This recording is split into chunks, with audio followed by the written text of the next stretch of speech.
നമസ്കാരം. 2024 മീനം ലഗ്നം മീനം രാശിക്കാരെ സംബന്ധിച്ചിടത്തോളം എങ്ങനെയുള്ളതായിരിക്കും എന്നതിനെക്കുറിച്ചാണ് ഇന്ന് ഈ വീഡിയോയിൽ സംസാരിക്കാൻ പോകുന്നത്. മീനം ലഗ്നം മീനം രാശിക്കാരെ സംബന്ധിച്ചിടത്തോളം കുറച്ച് ബുദ്ധിമുട്ടുള്ള ഒരു വർഷമാണ്. ശത്രുക്കളെ ഒന്ന് കരുതിയിരിക്കേണ്ടി വരും. പിന്നിൽ നിന്ന് കുത്തുക, അതുപോലെ അതായത് ബാക്ക് സ്റ്റാബിങ് ചെയ്യുക, കൊലീഗ്സിൽ നിന്നുള്ള പ്രശ്നങ്ങൾ, നമ്മളെ സപ്പോർട്ട് ചെയ്യുന്നുണ്ട് എന്ന് നമ്മൾ വിചാരിച്ചിരുന്ന ആൾക്കാർ പെട്ടെന്ന് പിന്മാറുക, ഇത്തരം കാര്യങ്ങളെ ഒന്ന് ശ്രദ്ധിക്കണം. എന്നിരുന്നാലും വർഷത്തിൻ്റെ പല ഭാഗങ്ങളിലായിട്ട് വിവാഹത്തിനുള്ള യോഗമായാലും ജീവിതത്തിലെ പല പ്രശ്നങ്ങളും ഭാഗ്യത്തിൻ്റെ സപ്പോർട്ട് കൊണ്ട് പരിഹരിക്കുന്നതായാലും വിദേശത്ത് ജോലിക്കാണെങ്കിലും ജോലി മാറാനായാലും വിചാരിക്കാതെ ചില സപ്പോർട്ടൊക്കെ മറ്റുള്ളവരിൽ നിന്ന് ലഭിക്കുന്നതൊക്കെ ആയിരിക്കും. എന്നിരുന്നാലും ഒരു സൂക്ഷിക്കേണ്ട സമയമാണ്. ആരോഗ്യപരമായിട്ടുള്ള കാര്യങ്ങളാണെങ്കിലും ശത്രുക്കളുടെ കാര്യമാണെങ്കിലും ഒന്ന് ശ്രദ്ധിക്കേണ്ട സമയമാണ്. നിങ്ങൾക്ക് തന്നെ അമിതമായിട്ട് ഉത്കണ്ഠ വരാനും തീർച്ചയായിട്ടും നിങ്ങളുടെ ദശാന്തർദശകൾക്കനുസരിച്ചിട്ട് ജാതകത്തിലെ ഗ്രഹങ്ങളുടെ പൊസിഷൻ അനുസരിച്ചിട്ടൊക്കെ ഇത് ആകുലതകൾ വർദ്ധിപ്പിക്കാനായാലും ആങ്സൈറ്റി, ഉത്കണ്ഠ പോലുള്ള കാര്യങ്ങളാണെങ്കിലും ഓവർ തിങ്കിങ് ആണെങ്കിലും തലവേദന പോലുള്ള കാര്യങ്ങളാണെങ്കിലും കണ്ണിൻ്റെ അസുഖമാണെങ്കിലും നെർവസ് സിസ്റ്റത്തിനെ ബാധിക്കുന്ന അസുഖമാണെങ്കിലും മൈഗ്രെയിൻ പോലുള്ള കാര്യങ്ങൾ, ഒബ്സഷൻ കൊണ്ടുതരിക, അതുപോലെ ചില തരത്തിലുള്ള അഡിക്ഷൻ വന്നു ചേരുക, ഇതിനൊക്കെ സാധ്യതയുണ്ട്.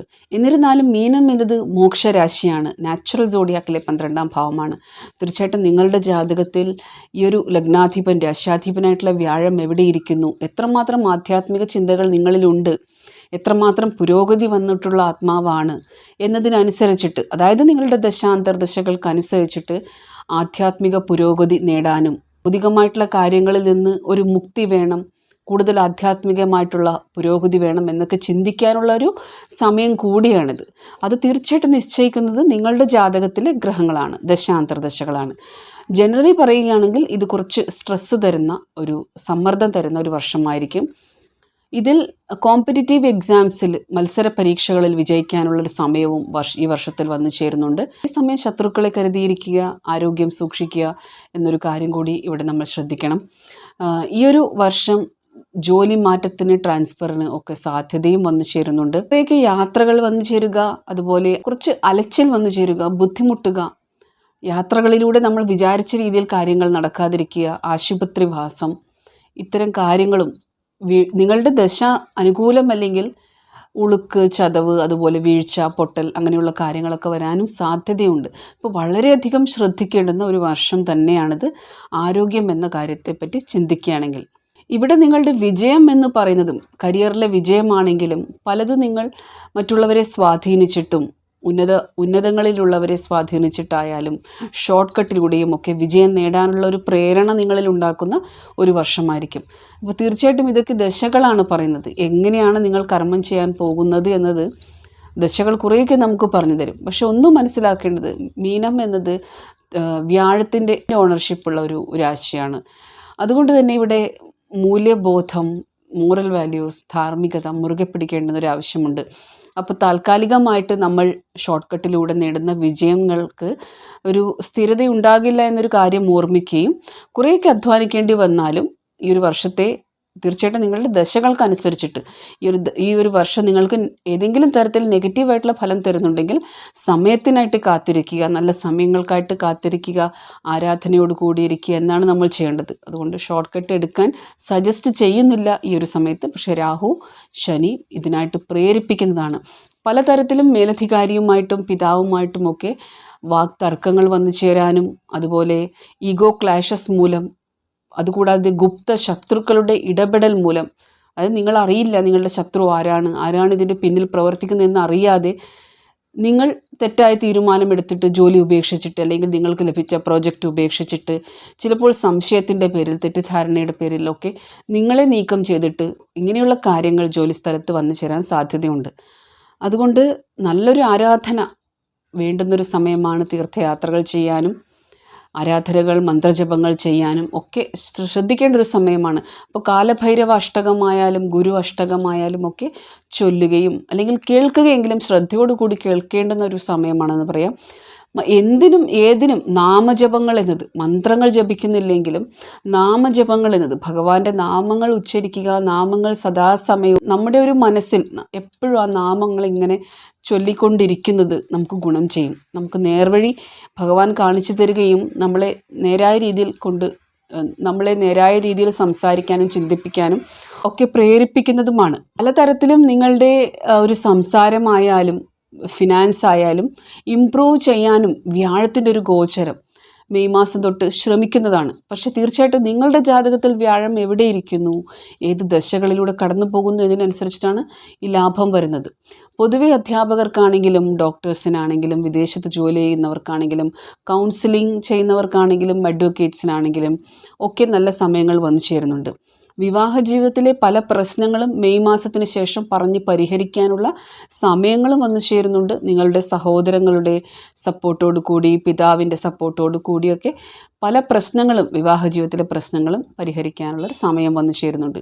മെയ് മാസം വരെയുള്ള സമയങ്ങൾ എന്നത് നിങ്ങളുടെ ജീവിത പങ്കാളിയുടെ ആരോഗ്യമായാലും നിങ്ങളുടെ ആരോഗ്യമായാലും കൂടുതലായിട്ടും ശ്രദ്ധിക്കേണ്ടുന്നൊരു സമയമാണ്.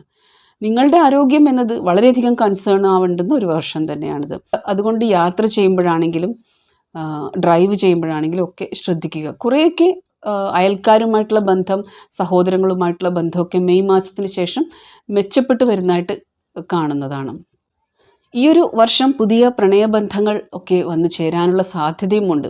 അപ്പോൾ ഈ ഒരു സമയത്തുണ്ടാകുന്ന പ്രണയബന്ധങ്ങൾ എന്നത് കുറേയൊക്കെ നമ്മുടെ ഒരു കടപ്പാട് പോലുള്ള ബന്ധങ്ങളായിരിക്കും. കഴിഞ്ഞു പോയ ജന്മങ്ങളിലെ നമ്മൾ ആർക്കാണോ എന്ത് കൊടുക്കാനുള്ളത്, എന്തെങ്കിലും ഇമോഷണൽ സപ്പോർട്ട് അല്ലെങ്കിൽ ആ ഒരു വ്യക്തിക്ക് എന്താണോ ആവശ്യമുള്ളത് നിങ്ങളുടെ ദശകൾക്കനുസരിച്ചിട്ട് അത്തരം ബന്ധങ്ങളായിരിക്കും. അതിനുള്ള സാധ്യതകളാണ് ഈ ഒരു വർഷം വന്നു ചേരുന്നത്. അത് ഈ ഒരു വർഷം ഇപ്പോൾ നടക്കുന്ന സമയത്ത് തന്നെ പുതിയ പ്രണയബന്ധങ്ങൾ ജീവിതത്തിലേക്ക് വരുമ്പോൾ അതിനെ ഒരു വിവാഹത്തിലേക്കൊക്കെ മാറ്റാനുള്ള ആ ഒരു തീരുമാനം പെട്ടെന്ന് എടുക്കാതിരിക്കുക. അതിനായി കുറച്ച് സമയം കൊടുക്കേണ്ടതാണ്. അപ്പോൾ മെയ് മാസത്തിന് ശേഷമാണ് വിവാഹത്തെ സംബന്ധിച്ചിട്ടുള്ള കുറേ കാര്യങ്ങൾ ക്ലിയർ ആയിട്ട് വരാൻ പോകുന്നത്. തീർച്ചയായിട്ടും അവിടെയും പ്രണയ വിവാഹങ്ങൾക്കൊക്കെ സാധ്യത കൊണ്ടുതരുന്നൊരു വർഷമാണ്. മെയ് മാസത്തിന് ശേഷമാണെങ്കിലും അത്തരം സാധ്യതകൾ വരുന്നുണ്ട്. മറ്റൊരു കാര്യം എന്നത് നിങ്ങൾ നേരത്തെ ജോലി ചെയ്തിരുന്ന സ്ഥാപനങ്ങളിൽ നിങ്ങളെ തിരികെ വിളിക്കാനുള്ള സാഹചര്യങ്ങളൊക്കെ നിലനിൽക്കുന്നൊരു വർഷമാണത്. അപ്പോൾ ഏത് സാഹചര്യത്തിലാണെങ്കിലും പുതിയൊരു പോസ്റ്റ് നിങ്ങൾക്ക് പുതിയൊരു സ്ഥലത്ത് പുതിയൊരു പോസ്റ്റ് ഓഫർ ചെയ്യുമ്പോൾ വളരെയധികം ചിന്തിച്ച ശേഷം നന്നായിട്ട് നല്ലൊരു അഡ്വൈസൊക്കെ എടുത്ത ശേഷം തീരുമാനങ്ങൾ എടുക്കുക. ഈ ഒരു വർഷം നിങ്ങൾ എടുത്തു ചാടി തീരുമാനമെടുക്കാൻ സാധ്യതയുണ്ട്. ഇവിടെ മുന്നിലേക്ക് വെച്ച് നീട്ടുന്ന ഒരു ഓഫർ എന്നത് ഒരു പൊസിഷന് വേണ്ടി, അത് പൊസിഷനായാലും പ്രണയമായാലും ഒരു പുതിയ സൗഹൃദമായാലും മറ്റൊരു സ്ഥലത്ത് പോയി പഠിക്കാനുള്ളൊരു തീരുമാനമായാലും ഇത്തരം കാര്യങ്ങളെല്ലാം നമ്മളൊന്ന് നല്ലൊരു അഡ്വൈസ് എടുത്ത ശേഷം നിങ്ങളുടെ ഗുരുക്കന്മാരോടോ ആചാര്യന്മാരോടോ മുതിർന്നവരോടൊക്കെ നന്നായി ആലോചിച്ച ശേഷം തീർച്ചയായിട്ടും നമ്മളതിന് ദശ അന്തർദശകൾ നോക്കിയിട്ട് ജാതകത്തിലെ ഗ്രഹങ്ങളുടെ പൊസിഷൻ അനുസരിച്ചിട്ട് എന്താണ് മുന്നിലേക്ക് വരുന്നത് അതിനെ എങ്ങനെ നോക്കിക്കാണണം എന്ന രീതിയിലുള്ളൊരു തീരുമാനമെടുക്കാൻ നിങ്ങൾ തീർച്ചയായിട്ടും മറ്റുള്ളവരുടെ സപ്പോർട്ട് തേടേണ്ടുന്നൊരു വർഷമാണ്. ഈ ഒരു സമയത്ത് എന്നത് തീർച്ചയായിട്ടും ഈ ഒരു മീനത്തിലിരിക്കുന്ന രാഹു എന്നത് പ്രത്യേകിച്ച് വ്യാഴത്തിൻ്റെ രാശിയിൽ രാഹു ഇരിക്കുകയാണ്. അതുകൊണ്ട് തീർച്ചയായിട്ടും ഒരു ഒബ്സഷൻ വന്നു ചേരാൻ, നിർബന്ധ ബുദ്ധി വന്നു ചേരാൻ, ഞാൻ വിചാരിക്കുന്നതാണ് ശരിയെന്ന് ഉള്ള ഒരു ചിന്ത വന്നു ചേരാൻ, മറ്റുള്ളവരെ സംശയത്തോടു കൂടി നോക്കാനായിട്ട് അല്ലെങ്കിൽ നമ്മുടെ അഭ്യുദയകാംക്ഷികളെയും നമ്മൾ സംശയിക്കാനായിട്ട് തീർച്ചയായിട്ടും നിങ്ങളുടെ ലഗ്നാധിപൻ എവിടെ ഇരിക്കുന്നു, എത്രമാത്രം ബലമുണ്ട് നിങ്ങളുടെ ലഗ്നത്തിന്, നിങ്ങളുടെ ചന്ദ്രൻ എത്രമാത്രം പോസിറ്റീവായിട്ടിരിക്കുന്നതിനൊക്കെ അനുസരിച്ചിട്ടായിരിക്കും ഇത്തരത്തിലുള്ള ചിന്തകൾ വരുന്നത്. അപ്പോൾ ഇത്തരം നെഗറ്റീവ് തോട്ട്സിനെ, ഒബ്സഷനെ ചില സമയങ്ങളിൽ അത് അഡിക്ഷനായിട്ടാണെങ്കിലും ഇതിനെ ഓവർകം ചെയ്യാനായിട്ട് നമുക്ക് നല്ലൊരു ഗുരുവിൻ്റെ സപ്പോർട്ട്, അതുപോലെ ആധ്യാത്മിക ചിന്തകൾ, മന്ത്രജപങ്ങൾ, നാമജപങ്ങളാണ് നമ്മളെ രക്ഷിക്കുക.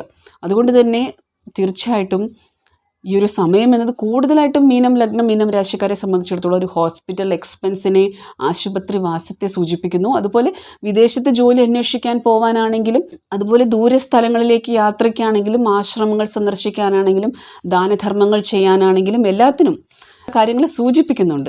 തീർച്ചയായിട്ടും നിങ്ങളുടെ ശനി എവിടെ ഇരിക്കുന്നു, വ്യാഴം എവിടെ ഇരിക്കുന്നു, ഏത് ദശ അന്തർദശകളിലൂടെയാണ് കടന്നു പോകുന്നത്, നിങ്ങളുടെ ഗ്രഹങ്ങൾ ഏത് നക്ഷത്രത്തിലിരിക്കുന്നു, നക്ഷത്രാധിപന്മാരുടെ അവസ്ഥ എന്താണ് എന്നതിനൊക്കെ അനുസരിച്ചിട്ടും കൂടിയാണ് ഫലം വരുന്നത്. ഇവിടെ തന്നെ വ്യാഴം തീർച്ചയായിട്ടും ശുക്രൻ്റെ നക്ഷത്രമായ ഭരണിയിലൂടെ, ശുക്രൻ്റെ രാശിയിലൂടെ, സൂര്യൻ്റെ നക്ഷത്രത്തിലൂടെ, ചന്ദ്രൻ്റെ നക്ഷത്രത്തിലൂടെ, ചൊവ്വയുടെ നക്ഷത്രത്തിലൂടെ, അതായത് ഭരണി, കാർത്തിക, രോഹിണി, മകയിര നക്ഷത്രങ്ങളിലൂടെയൊക്കെ ഗോചരം ചെയ്യുന്ന ഈ ഒരു വർഷം എന്നത് തീർച്ചയായിട്ടും ഈ ഗ്രഹങ്ങളൊക്കെ എവിടെ ഇരിക്കുന്നു നിങ്ങളുടെ ജാതകത്തിൽ എന്നതിനനുസരിച്ചിട്ടാണ് ഫലം തരുന്നത്. അപ്പോൾ അത് ഓരോരോ ജാതകത്തിലും വ്യത്യസ്ത രീതിയിലായിരിക്കും. ഇവിടെ പറഞ്ഞു വരുന്നത് ജനറലി മീനം ലഗ്നം മീനം രാശിക്കാരെ എങ്ങനെ സ്വാധീനിക്കാൻ സാധ്യതയുണ്ട് എന്നതിനെക്കുറിച്ചാണ്. അപ്പോൾ ഇവിടെ എടുത്തു ചാടി തീരുമാനം എടുക്കുമ്പോഴാണ് പ്രത്യേകം ശ്രദ്ധിക്കേണ്ടത്. അതൊരു വിവാഹ കാര്യമായാലും വിദേശത്തൊരു ജോലി ഓഫർ ചെയ്യപ്പെടുമ്പോൾ അത് സ്വീകരിക്കുമ്പോൾ, നമ്മൾ ചില കോൺട്രാക്റ്റൊക്കെ സൈൻ ചെയ്യുമ്പോൾ, ഒരു പാർട്ട്ണർഷിപ്പ് ബിസിനസ്സിൽ ഏർപ്പെടുമ്പോൾ, പല കാര്യങ്ങളും ഇവിടെ നിങ്ങൾക്ക് നല്ലൊരു അഡ്വൈസ് എടുത്തിട്ട് ചെയ്യേണ്ടുന്ന ഒരു സമയമാണ്. ഇവിടെ എടുത്തു പറയാം, നിങ്ങളുടെ വീടിനെ സംബന്ധിച്ചിട്ടുള്ള തീരുമാനങ്ങളൊക്കെ എടുക്കുമ്പോൾ നന്നായിട്ട് ശ്രദ്ധിക്കണം. പുതിയ വീട് വാങ്ങാനാണെങ്കിലും, അതായത് വീട്ടിൽ തീർച്ചയായിട്ടും നിങ്ങൾ ഓൾറെഡി ചില ഡിസിഷൻസ് എടുത്തിട്ടുണ്ടാകും. അതിൻ്റെ വാസ്തു സംബന്ധിച്ചിട്ടുള്ള കാര്യങ്ങളാണെങ്കിലും, വീട്ടിലെ ചില അലങ്കാരപ്പണികൾ, റിനോവേഷൻ തുടങ്ങിയ കാര്യങ്ങളാണെങ്കിലും, ഇതെല്ലാം നിങ്ങളുടെ ഈ ഒരു സമയത്ത് നിങ്ങളുടെ കുടുംബാംഗങ്ങളുടെ അവരുടെ ആരോഗ്യത്തെ, ജീവിത പങ്കാളി അവരുടെ ആരോഗ്യത്തെ, വിവാഹ ബന്ധത്തെയൊക്കെ സ്വാധീനിക്കുന്നതാണ്.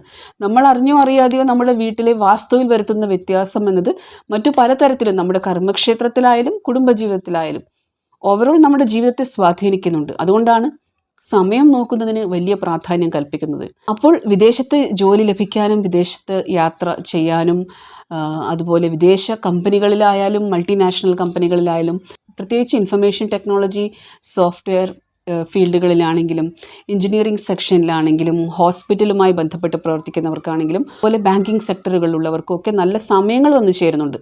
അപ്പോൾ ഒരുവിധം ഈ ഒരു വർഷത്തെപ്പറ്റി ഒരു ഐഡിയ തരാൻ ഞാൻ ശ്രമിച്ചിട്ടുണ്ട്. വീഡിയോ ഇതുവരെ കണ്ടതിന് ഒരുപാട് നന്ദിയുണ്ട്. നിങ്ങളെനിക്ക് തരുന്ന സ്നേഹത്തിനും സപ്പോർട്ടിനും ഒരുപാട് നന്ദിയുണ്ട്. ചാനൽ ഇതുവരെ സബ്സ്ക്രൈബ് ചെയ്യാത്തവരാണെങ്കിൽ ചാനൽ സബ്സ്ക്രൈബ് ചെയ്ത് കാണുക. Thank you so much for watching the video. ഓം നമഃ ശിവായ.